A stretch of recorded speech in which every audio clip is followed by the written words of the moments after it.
Saturday night. How are you guys feeling? How are you? Good?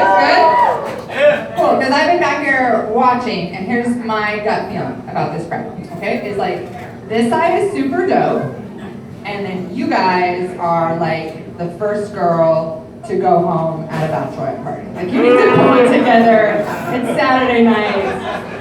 You guys are like, oh my gosh, well, it's 9:30, so we should probably head home.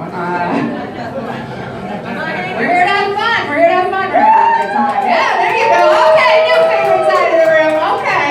Fuck that side of the room. Okay. There's always somebody who's going to take it too far. Too far. We're just trying to have a nice time. We're just trying to have fun, okay? My name's Arnold. Just tell you a little bit about myself. I'm a single mom. Got 3 kids. I'm out there dating, trying the whole thing, doing it all, guys. I have it all. Doing the single mom, working. It's a lot of fun. I love being a mom. I have 3 boys, which if you're not aware, yeah, thank you. 1 boy is a boy, 2 boys. You're still raising 2 boys. 3 boys, pack of feral dogs is what you're doing then. That's what you have. I have yelled, I don't know, unless you have 3 boys, I don't know that you've shared this experience, but I have yelled, we deny use toilet seats as weapons in this house. It's a real thing. I've yelled at my kids, so. Yeah. I'm in therapy. I'm working on myself, doing some self-care, obviously, with 3 kids.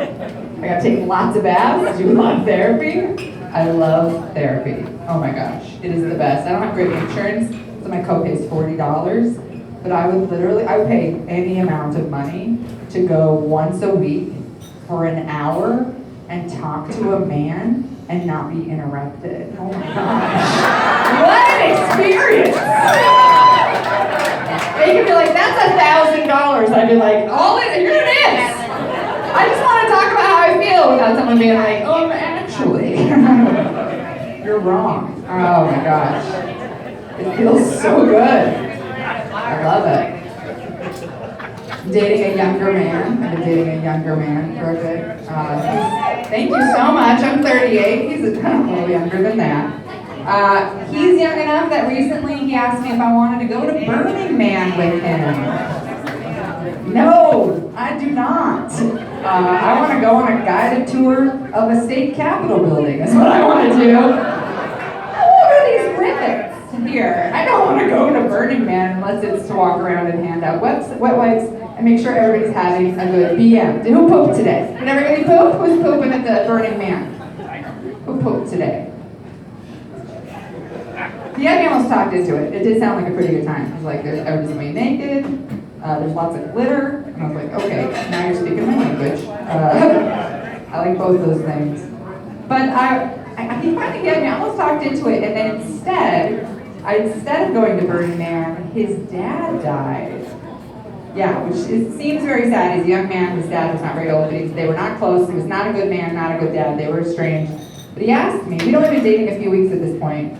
He asked me, will you come with me to the funeral? It's down in Nevada, will you come to the funeral? Instead of coming with me to Burning Man. And I'm a woman, so I went. Because that's what we do, is free emotional labor, right? That's our whole bag. It's great. It's a solid system. So I went down with him to this funeral, and when we were down there, actually, the funeral director was like, would you like to be here tomorrow for the cremation? Which I did not know was something you could do. I didn't know that you could attend the cremation. But you can, apparently, and he wanted to go, so he was like, hey, will you come with me while they cremate my dad? And I was like, sure, I guess. This is a weird 4th date, I'm gonna tell you right now. Pretty strange. But I was like, okay, so we went, the next day we attended the cremation, and I don't know if you've ever been, but they are a little intense. You're just in a room, there's a gigantic oven, and they loaded his father's body into the oven, and we were standing there, and he was crying, and I was holding his hand, and he pressed the button, and it's so intimate, it's such like you can hear just the flames go up, you can hear, like he was crying, I was holding his hand, just trying to be like supportive, and just, be there for him. But while we were standing there, I realized that it was kind of like maybe fate or something, because I got to attend a Burning Man after all. Oh, what?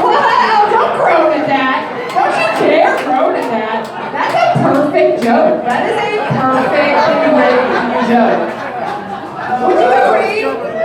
Yeah, perfect joke. It's the best joke I've ever written. It's amazing. It's a good joke. I stand by it. I mean, is it great that I thought of it while we were standing there? No, that is sociopath behavior. To be holding someone's hand while their dad is being cremated and be like, hey, you know, we're gonna go to Burning Man.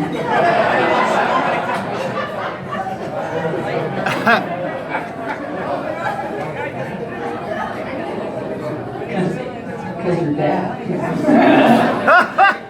I'm not a monster. I did not tell him right then. I did not, in the middle of the cremation, bring up this amazing joke I had written. I waited till we were in the car later, because I'm a good friend. Pretty great. I have insomnia. I have pretty serious insomnia. Any other not-sleepers in the house? Who else does not sleep? Yes. So tired. People always have suggestions for you when you say you have insomnia. They're always like, oh, you should try Ambien. Oh, should I? Should I try Ambien? I've never thought of that. Oh my gosh, Ambien, what an idea. I have tried Ambien. I tried it one time a couple years ago. I took some Ambien, and I had my kids that night, and it was a Saturday night. They were up a little late, and I was like, okay, you guys can finish your movie. I took an Ambien, and I'm going to bed, and then instead of sleeping, apparently, I went out and made everybody grilled cheeses and sat down and talked to them about time and space and the meaning of love, then kissed everybody and told them how meaningful their existence in my life was. And then before I went to bed was like, okay, all right, everybody be careful. Remember, we are on a boat.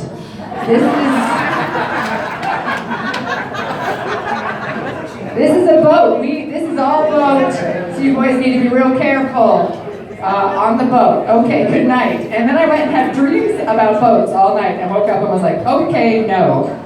So I just don't sleep anymore. I had kind of a terrible thing happen to me. I went on a date recently, and before the date started, my date ordered a full glass of milk and drank it before our food came. Not a sip of milk. Do you understand what I'm saying? Not a small glass of milk. Sat looking at me. We're strangers. Just chugged a glass of milk. What I'm saying is there's not love out there for me. There's nowhere. That's what the universe is sending to me is clear serial killers. And it was awful. But it got me thinking, people always men when I'm dating always assume like I'm looking, for somebody to father my, to parent my children. They're like, oh, you're probably looking, for a stepdad. I'm not. I'm not looking for that. I don't want to introduce you to my kids, I don't want to do the whole stepdad thing. I'm not looking for a partner. I just kind of want to hang out. But you know what I want? You know what I want from dating? All I really want from dating is I just want somebody to do karaoke with. I just want somebody to do karaoke with. I want to go down to the bar. I want to do George Michael's father figure as a duet. And I want us to make too much eye contact while we're singing it. And I want to terrify everyone. I will be your father figure. Put your tiny hand in mine.